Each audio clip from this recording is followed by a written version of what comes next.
Good morning, everyone. It's Maisha T. Hill here. We're going to do some reading today, change your plans. Lisa had an emergency this morning. And so, with that, here we are. We are going to read Heal Your Way Forward. Let me find my little thing. Before we do that, just want to remind you that you can pre order your copy of Heal Your Way Forward's paperback on your favorite platforms. We're going to have a conversation this morning about a couple of things before we read Heal Your Way Forward. For those of you who have the Heal Your Way Forward book, we're going to be picking up on page 25. So let me put that here. Go get your Heal Your Way Forward book. We're going to pick off on page 25. Okay. I'm going to pin that for those who are on Instagram and want to know what's happening. Grab your copy of Heal Your Way Forward. We're going to start at page 25. Before we start at page 25, I want to say thank you all for all your support and all of your encouragement and all the ways that you all continuously to show the work and share the work of Check Your Privilege with your friends, your counterparts, and your family. While I'm on the conversation about sharing the work, I want to also make sure that y'all are citing your sources. So there was a woman on Threads who was co opting and trying to rebrand white feminism from check your privilege to level your privilege. And I want to talk about a little bit about the mental and emotional labor of Black women and how, if you're a person in a white body, it's important to cite your sources. You cannot rebrand white feminism, no matter how many ways you try. You can call it this, you can call it that. You can say, we're not going to say check your privilege. Um, we're going to call it liberate our privilege, whatever you want to say. You could rebrand check your privilege um, all the ways you want to. But yeah, I just want to throw that out there um, for everyone who is kind of, watching and just curious if you've been on the Instagram feed about what's going on. You just got to be mindful of the content that you use as a person in my body and cite your sources. The other thing is, I just found out that on a federal level, on the federal level, they won't be celebrating Black History Month. And I thought that was really interesting. So here at Check Your Privilege, my children have curated a list. So part of their homeschool was to make a list of a spreadsheet for co-conspirators to have access to do some research. Um, so my two kids' homeschool assignment was to create a list of inventors and educators of things that you might not know have been created by Black folks.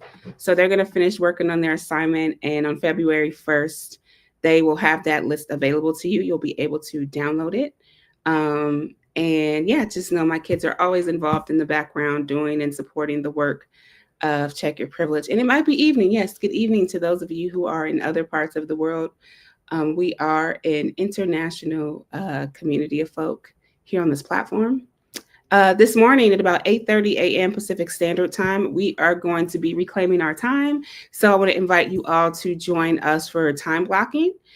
During our time blocking session, we're going to be time blocking so that we're not taking in so much data from state-sponsored media and really reclaiming our nervous systems. So if you all are interested in hanging out this morning in about an hour, we're going to jump on Zoom. We're going to time block. And then after we do that, we have our co-conspire conversations. We're going to be doing a self-empathy practice around big feelings. So hopefully, if you're interested in that, I don't have a link to show on the screen, but send a DM and we'll get that to you if you want to work through and process some feelings of what's going on in the world. Members of our collective today, let's see what we got going on in our collective. If you are in the collective, we got our movement builders doing some pop-up meetups. We got reclaiming our time today. We have our direct compassionate communication. And later tonight, for me, we have a body doubling session, but our community is just showing up for each other. They're going live all day. And that is part of our Heal Your Way Forward collective. It is a collective of folks across racial difference in community, doing their liberation work, living real lives, being whole and human, having book clubs. It's just a really dope community of folks doing the work. I teach our anti-racism workshops on Saturdays for Saturday school. And we have guest facilitators who come in and teach. We've had Desiree B. Stevens, we've had Keena Reed, Mitzi comes in and teaches, and we'll have a lot more folk coming into our collective teaching this year. So that comes with that membership for the collective. And if you are not ready for that level of membership, we got something else coming in the pipeline. We are on and popping. We know everything that we're doing for the first half of this year. So we will have that calendar ready for you soon. Our new website will be done in about 60 days. So you'll be able to be like, I don't know what's going on. I can't keep up. You'll be able to subscribe so you can keep up on our events and all that jazz and all the great things that we do here, because I don't just show up on the internet, even though it looks like it. So let's get into reading Heal Your Way Forward, shall we? Let me pull that up for us. Yesterday, we ended with taking a self-compassion break. And today we're still in chapter 1, the co-conspirator's journey. And we're talking about waking up. Okay. I shared yesterday that we are in a collective shake up and wake up. So 2020 was the awakening, but we went back to sleep. And so now we are in the collective wake up and the shake up. And so when you are shaking up out of your sleep, right? Like, let's say you're in a real good deep sleep and you get shaken out your sleep. The first thing is shock and anger. Like, what the I was sleeping so good. Oh my God. Right. Like, you know, like when you take a good nap, if you're a mom and I've had the privilege of being an aunt, you've taken a nap and like somebody comes and wakes you up out of that really good deep sleep. What is that feeling? Right. That feeling is anger, being pissed off, not knowing what's going on, not knowing why. And so it's really interesting how so much of 2020 was rooted in performative activism that now we are in a moment. And we've been in a moment for a while, but now it's the great wake up, the shake up of the collective. And and I think it's really intentional. I think the universe has a way of making things a remembrance. And so let's talk about that. So on the bottom of page 25, if you have your Heal Your Way Forward book, for those of you who don't know, all I have is my hard copy till my paperback comes. Turn to page 25 and follow along. If you don't have your book, you can order it from your favorite bookseller. And you can get it from your public library. They even have the ebook at most public libraries. But you're going to start at page 25. Because waking up isn't just about being woke to the world in which we live, but truly reawakening to your life's purpose, to your reason to be here on this earth living, breathing entity in relationship with other living, breathing entities. It means to wake up to the collective energy and the spirit of the world that refuses to be broken despite our complicity in systems into which we are born. We are socialized into these systems. 1 second, please.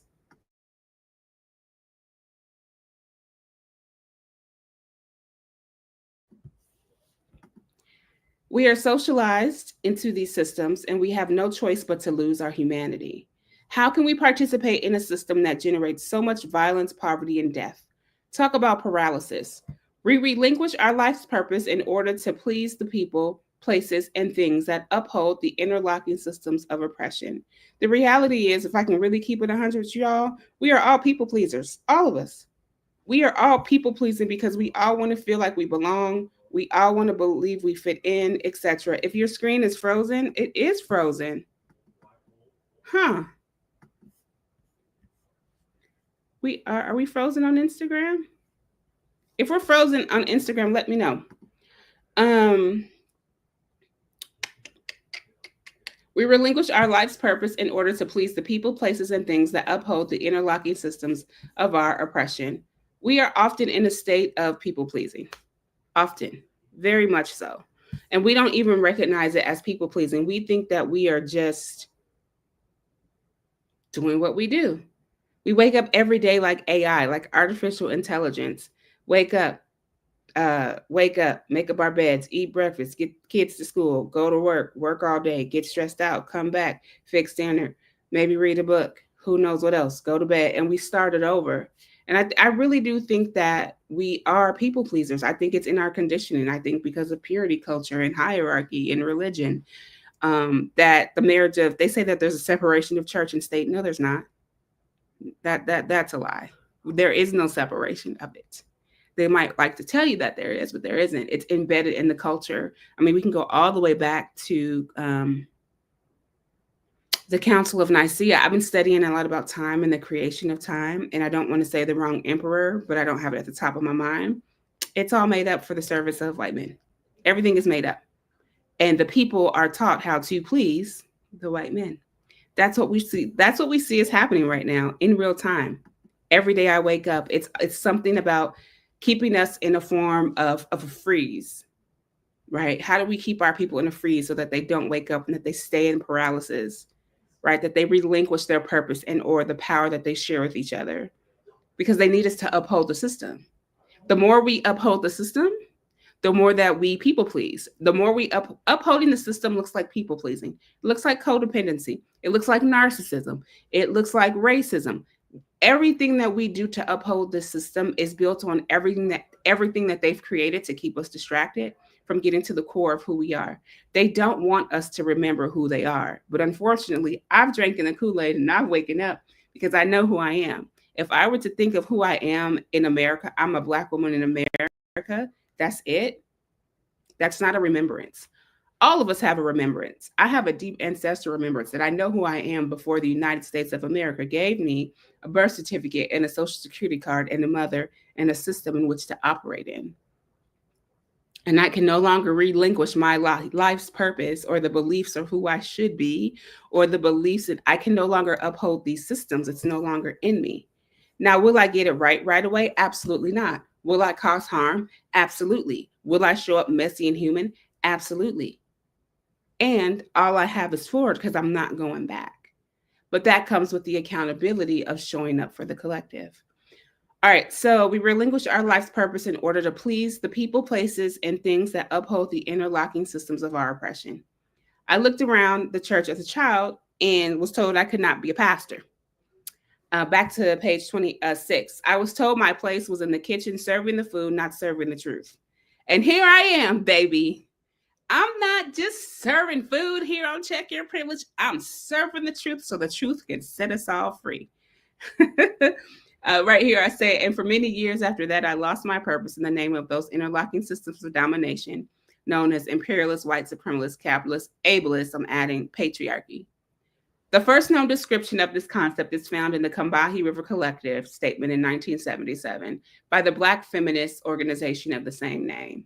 The most general statement of our politic at the present time would be that we are actively committed to struggling against racial, sexual, heterosexual, and class oppression, and see as our particular task the development of integrated analysis and practice based upon the fact that the major systems of oppression are interlocking.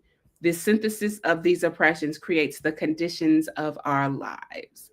Those are my Black foremothers and gender expansive people that told us that first created the framework of the interlocking systems of oppression. So we have to remember, right, there are these interlocking systems of oppression. We had Dr. Patricia Hill Collins talking about the matrix of oppression. We have Bell Hooks talk about the system of domination and its interlocking. And then we had Kimberly Crenshaw come with intersectionality, right? Then we it all one just lays on top of the other, right? So I say here on page 26, my Black foremothers, elders, and ancestors knew that our true purpose can be actualized only through liberation from those systems of domination. But as many of us has learned, emancipation requires deep and committed work and effort.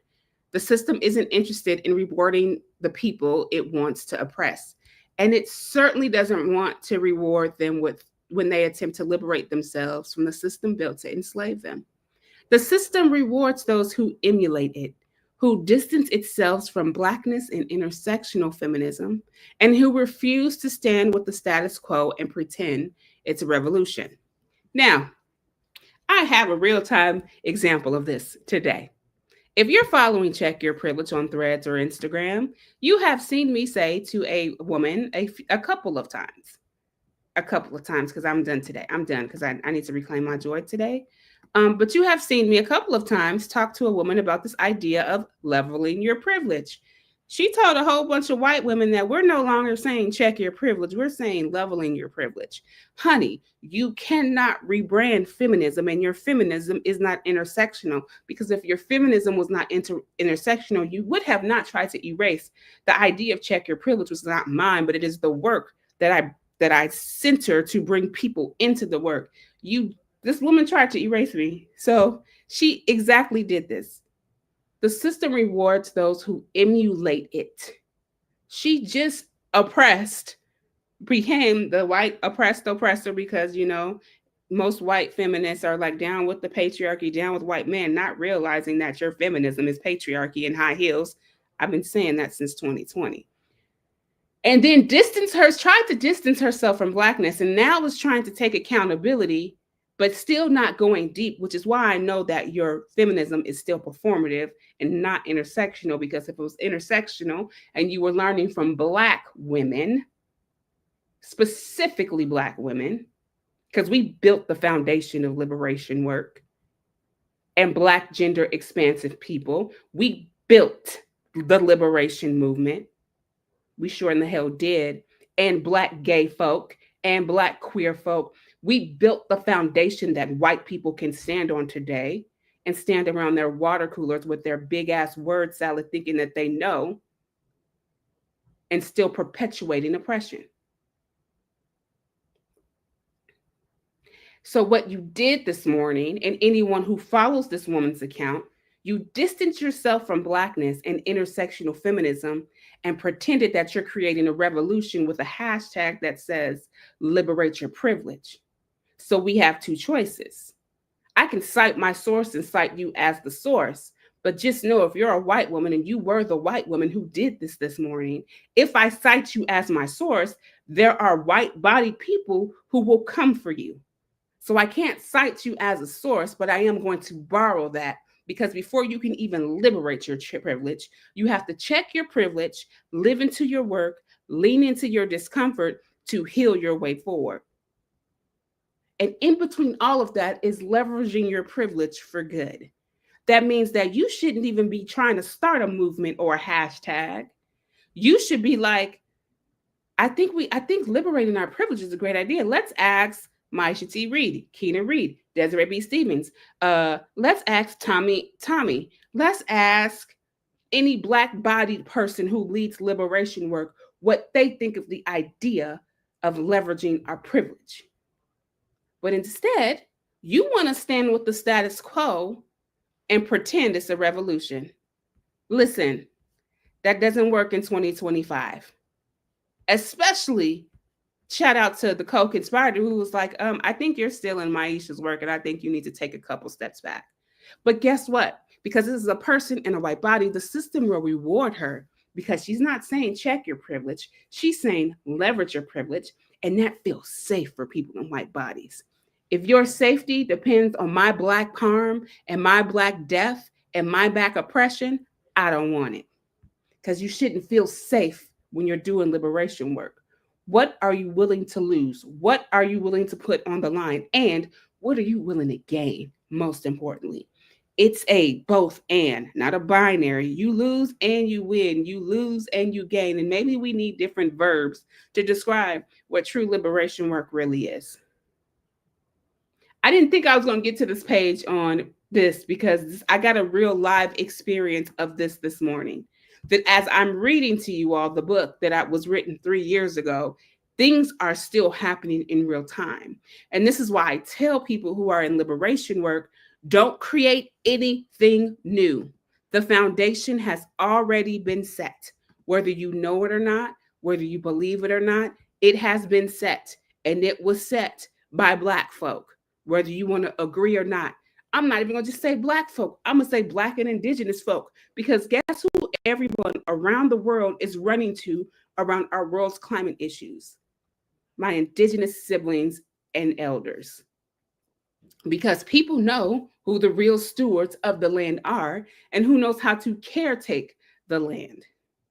And as someone who's done their genealogy, I could tell you, coming from farmers, coming from folk who had to work the land after enslavement, those are the people who are now being turned to for help and support. So let's keep reading. And then I'm going to stop on 27. Stop here. So anti-Blackness is just one of the perpetual conditions designed by the system. And the system sees anything outside of its designated operating system as a threat. working to eliminate it by any means necessary. So our Black foremothers knew that the only way to be free from oppression was to liberate the entire collective. That none of us are free until all of us are free, and is a fact as true as 2 + 2 is 4. That's Fannie Lou Hamer.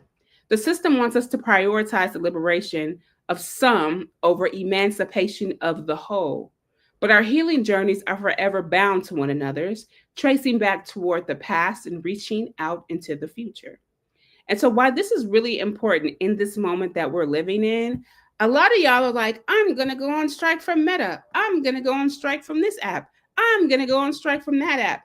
And as someone who knows the work of Black women and Black gay folk and Black gender expansive people that have come from before me, I just sit back and be like, what about the disabled folk? You finna go on strike, but what about people who are disabled, who live in like hella rural ass parts of the country, who don't have people that they can talk to who are in liberation work? So you finna go on strike out of urgency, but we're leaving people behind. In true liberation work, we don't leave people behind. I don't know who many of y'all have been learning from it, or are y'all just learning big words because it feels good to be able to say intersectionality or intersectional feminism at the water cooler at work? Well, some of y'all's jobs aren't even letting y'all talk about this stuff anymore, so there's that. What do we do now? Because you can strike from social media and you can leave social media, and guess who wins when you do that? The system. Just think about that. So, and on this healing journey, you have to interrogate and ask yourselves, are you aware of your conscious and unconscious biases and behaviors? How are we sharing resources to allow our liberation to be tied to one another? Is it a privilege to seek joy on the journey? And also, are you making space for your griefs? These are really good questions to think about today, and good questions to end with. Oh, one more question. Do you seek joy and pleasure, or are you constantly on the battlefield experiencing racial battle fatigue at every second? Screenshot this if you're watching this. And this week, I want you to reflect on if this is your experience. Screenshot this, friends. Please. You can also get a copy of Heal Your Way Forward, and you can write in your book, especially if you pre-order the paperback. Are you aware of your conscious and unconscious bias and behaviors? Are you sharing your resources to allow your liberation to be tied to one another? Is it a privilege to seek joy on your journey? Are you making space of your grief? And do you seek joy and pleasure, or are you constantly on the battlefield, experiencing battle fatigue every single day? So we're going to stop at page 27, the top of page 28 for today. And I'm going to take tomorrow off, but we'll come back to reading on Tuesdays, changing our schedule up a little bit. And we'll be reading live on Tuesday at 7 a.m. We'll pick up where we left off. If you're watching this replay, thank you so much for watching this replay. If you have not gotten your copy of Heal Your Way Forward, it's not too late to get your copy. Again, you can get it from your library. You can get it from your favorite bookseller. I don't have signed copies right now, but when I have signed copies, I will let you all know that they're available. I am going to have a big bundle of the Niche Down Your Journey journals soon, so stay tuned for that. Nick, if you screenshot and send it to others, tell them the name of the book, give the name, right? Cite your source. I know you will. You always cite your source. I'm not worried about you. You've been part of our community for a while, but just giving you a reminder. If you took that screenshot, please tell the name of the book and cite your sources. There's a lot coming down the pipeline here at Check Your Privilege. Stay ready so you don't have to get ready. Stay excited. If you're just now watching this replay, rewatch it from the top. We're still reading. We're still reading from Check Your Privilege. That book is also on the way. We're still reading Heal Your Way Forward. And at the pace we're going, looks like we might read this book all year. Who knows?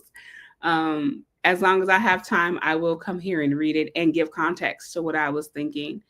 Thank you, Renelle, for your comment on Facebook. And this comment of, we don't have to please anyone. What other people think about us is none of our business.